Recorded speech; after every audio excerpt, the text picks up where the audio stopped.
নমস্কার বন্ধুরা, কেমন আছেন সবাই? আমি মিতা চলে এসেছি গ্রিন ফ্যামিলি নতুন একটি ব্লগে। মিতার কিচেনে আপনাদের সকলকে জানাই স্বাগত।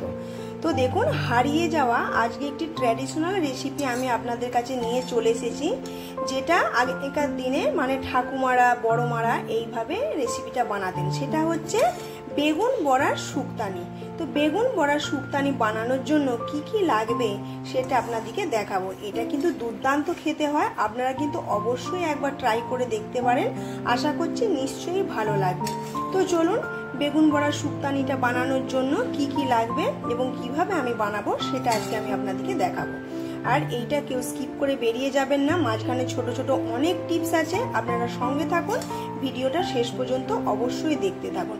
ভিডিওটা যদি ভালো লেগে থাকে আমাকে কমেন্ট করে অবশ্যই জানাবেন আর একটা লাইক করে দেবেন। তো চলুন শুরু করি বেগুন বড়ার শুক্তানি। তো দেখুন বন্ধুরা, বেগুন বড়ার শুক্তানি বানানোর জন্য কি কি লাগছে। বেগুন তো অবশ্যই মাস্ট লাগছে। এই দেখুন, 3টে বেগুন নিয়েছি, যেহেতু আমার বাড়ির সদস্য সংখ্যা খুবই কম, তো সেই জন্য আমি 3টে বেগুন নিয়েছি। আপনারা চাইলে বেশি করেও নিতে পারেন। তো বেগুনগুলো চলুন আমি আগে কেটে নেব। বেগুনগুলো খুব ভালো করে আমি ধুয়ে নিয়েছি, ধুয়ে নিয়ে আবার কেটে নেব। আপনারা চাইলে কেটেও ধুতে পারেন। তো চলুন আগে কেটে নিই। তো দেখুন, বেগুনগুলো আমি এরকম করে কেটে নিয়েছি। একটা বেগুন একটুখানি দাগি ছিল বলে এই যে আমি কেটে এটা বাদ দিয়েছি। তো চলুন আগে এগুলোকে আমি একটি বোলের মধ্যে আগে রেখে দিই। আর বেগুন বড়ার শুক্তানির জন্য বেগুনটা তো রেডি। আর বড়ার জন্য দেখুন, এখানে 100 গ্রাম মতন মটর ডাল আমি রাত্রিবেলা ভিজিয়ে রেখেছিলাম, খুব ভালোভাবে ধুয়ে জল ঝরিয়ে রেখেছি। এটাকে আমরা বেটে নেব। এটাকে আপনারা শিলেও বেটে নিতে পারেন বা মিক্সচারেও বাটতে পারেন। তবে ট্র্যাডিশনাল মা দিদিমা ঠাকুমাদের মতন রান্না বলে যে আপনাকে শিলে বাটতে হবে তা নয়, আপনারা এটাকে মিক্সচার বলে তো বেটে নিতে পারেন। তো চলুন আমি এটা মিক্সিং জারে আগে পেস্ট করে নিই। তো দেখুন, এখানে ডালটা আমি মিক্সার জারের মধ্যে নিয়ে নিয়েছি। এরপরে দিয়ে দেব দেখুন ছোট ছোট টুকরো করা 4 টুকরো আদা দিয়ে এটাকে খুব ভালোভাবে আমি পেস্ট করে নেব। তো দেখুন, ডালটা আমি একটুখানি ভাঙার চেষ্টা করছিলাম পেস্ট করা, তো কিন্তু হচ্ছিল না, সেই জন্য আমি অল্প পরিমাণ একটু জল দেব। দেওয়ার পরে এবারে খুব ভালোভাবে এটা পেস্ট করে নেব। তো দেখুন, বেগুন বড়ার শুক্তানি বানানোর জন্য আমার মটর ডালটা খুব ভালোভাবে পেস্ট হয়ে গেছে। এবার একটি পাত্রের মধ্যে ঢেলে নেব, তারপরে আমি রান্নাটা শুরু করব। তো দেখুন, ডালটা আমি ঢেলে রেখেছি বাটাটা। আর এরপর আমি বেগুনের মধ্যে দিয়ে দেবো সামান্য পরিমাণ হলুদ আর লবণ। এটা দেওয়ার পর আমি একটু মাখিয়ে রেখে দেবো। আপনারা যদি মনে করেন তাহলে এটা ডাইরেক্ট কড়ার মধ্যে দিয়েও এটা দিতে পারেন, নুন হলুদটা। এবার এটা আমি খুব ভালোভাবে মাখিয়ে রেখে দেবো। এরপরে দেখুন, আমি একটা পরিষ্কার কড়া বসিয়ে দিয়েছি। কড়ার মধ্যে খুবই অল্প পরিমাণ সামান্য পরিমাণ তেল দিয়েছি। দেওয়ার পরে তেলটা গরম হয়ে গেলে বেগুনগুলো আমি ভেজে নেব। বেশি তেল দিলে কি হয়, বেগুনগুলো তেলটা সবটাই টেনে নেবে। আমরা যেহেতু কম তেলে রান্না করব, তো সেই জন্য কম তেল দিয়েছি। তো দেখুন, তেলটা গরম হয়ে গেছে। এরপরে আগে থেকে নুন হলুদ মাখিয়ে রাখা বেগুনগুলো আমি দিয়ে দেবো। আপনারা যদি মনে করেন যে হলুদ দেবেন না, তাহলে হলুদ দেওয়ার দরকার নেই। এরপর গ্যাসের ফ্লেমটা কমিয়ে আমি হালকা আঁচে বেগুনগুলোকে উল্টে পাল্টে ভেজে নেব। বেগুন যেহেতু খুবই নরম, অল্পতেই হয়ে যায় সেদ্ধ। তো দেখুন, বেগুনটা আমার ভাজা হয়ে গেছে। এরপরে আমি পাত্রের মধ্যে বেগুনটা উঠিয়ে নেব। তো দেখুন, বেগুনটা আমি উঠিয়ে নিয়েছি। এবার কড়ার মধ্যে আরেকটু পরিমাণ তেল দিয়েছি। এরপরে ডালের বড়াগুলো আমি ভেজে নেব ছোট ছোট করে। ডালের বড়াগুলোর মধ্যে আমি ব্যাটারটার মধ্যে অল্প একটু লবণ, অল্প একটুখানি হলুদ দিয়ে আমি এগুলোকে বড়ার শেপ দিয়ে ভেজে নেব। বড়াগুলোর এক পিঠ হয়ে গেছে, আর আমি এক পিঠটা এইভাবে আবার উল্টে পাল্টে দেব। বড়াগুলো দেখুন প্রায় আমার হয়ে আছে। এবার এগুলোকে আমি একটি পাত্রের মধ্যে তুলে নেব, নিয়ে বাকি যেটুকু আছে সেটুকু আমি ভেজে নেব। এবার আপনারা এটা স্ন্যাক্সের সাথে মানে স্ন্যাক্সের মতন করে চায়ের সাথে খেতে পারেন, বা ডালের পাতেও ভাত দিয়ে খেতে পারেন বড়াগুলোকে। এবার বড়াগুলোকে আমি একটি পাত্রের মধ্যে উঠিয়ে নেব। তো দেখুন, মটর ডালের বড়াগুলো আমার রেডি হয়ে গেছে।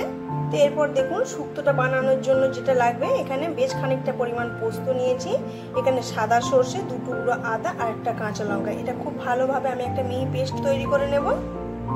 দেখুন, পোস্তটা আমার খুব ভালোভাবে পেস্ট হয়ে গেছে। এরপরে দেখুন, বেগুন বড়ার শুক্তানি বানানোর জন্য সবকিছু পারফেক্টভাবে রেডি হয়ে গেছে। কড়ার মধ্যে খুব সামান্য পরিমাণ তেল আছে।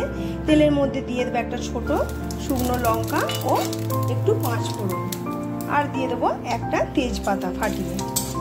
এরপরে 5 ফোড়নটা যেই হয়ে যাবে তখন আমি দিয়ে দেব আগে থেকে বেটে রাখা পোস্ত সর্ষে বাটাটা। হয়ে গেছে। এরপরে পোস্ত আর সর্ষে বাটাটা দিয়ে দিয়েছি। দেওয়ার পর খুব ভালোভাবে এইভাবে আমি একটু নাড়াচাড়া করে মিশিয়ে নেব এবং খুব ভালোভাবে এটাকে তৈরি করে নেব। এটা কিন্তু দুর্দান্ত খেতে হয়। এই রেসিপিটা প্রায় হারিয়েই গেছে, আপনারা এখন আর কেউ এটা বানায় না। তো আপনারা অবশ্যই এটা ট্রাই করতে পারেন। ভাতের সাথে শুধু এইটা থাকলে পরে আর কোনো কিছুই লাগবে না। এবার অল্প পরিমাণ আমি একটু জল দিয়ে দেব। জল দিয়েছি, এটা ততক্ষণ ফুটুক। আর আমি এর মধ্যে দিয়ে দেবো পরিমাণ মতন লবণ ও পরিমাণ মতন চিনি। আপনারা যদি একটু মিষ্টি মিষ্টি খান তাহলে সেটা আপনারা আপনাদের স্বাদ অনুসারে দেবেন। তো দেখুন এটা ফুটতে শুরু করেছে। এরপর আগে থেকে ভেজে রাখা বেগুনগুলো আমি দিয়ে দেব। দিয়ে খুব ভালোভাবে নাড়াচাড়া করে আমি মিশিয়ে নেব। এইটা আরেকটু ফুটলে পরে 1 থেকে 1.5 মিনিটের মতন এটা ফুটলে পরে হয়ে গেলে পরে তারপরে ভেজে রাখা ডালের বড়াগুলো আমি দিয়ে দেব। তো দেখুন এটাও ফুটছে, বেগুনটাও প্রায় সেদ্ধ হয়ে গেছে। এরপরে আমি আগে থেকে ভেজে রাখা বড়াগুলো দিয়ে দেব। 4টে বড়া আমি আমার ছেলের জন্য রেখে দেব, গরম গরম ভাত দিয়ে যদি খায় ও ভালো লাগবে। এবার এটা খুব ভালোভাবে গ্যাসের ফ্লেমটা কমিয়ে আমি মিশিয়ে নেব। এটা কিন্তু অসাধারণ খেতে হয় এবং দেখতেও কতটা সুন্দর হয়েছে আপনারা দেখে সেটা নিশ্চয়ই বুঝতে পারছেন। আলাদা করে কিছু বলে দিতে হবে না আপনাদেরকে। এবার এটা 4 থেকে 5 মিনিট মতন গ্যাসের ফ্লেমটা মিডিয়াম রেখে আমি এটা জাল দিয়ে রেডি করে নেব। তারপরে একটি সার্ভিং প্লেটে আমি সার্ভ করে দেবো। তাহলেই হয়ে যাবে আজকে আমার বেগুন বড়ার শুক্তানি।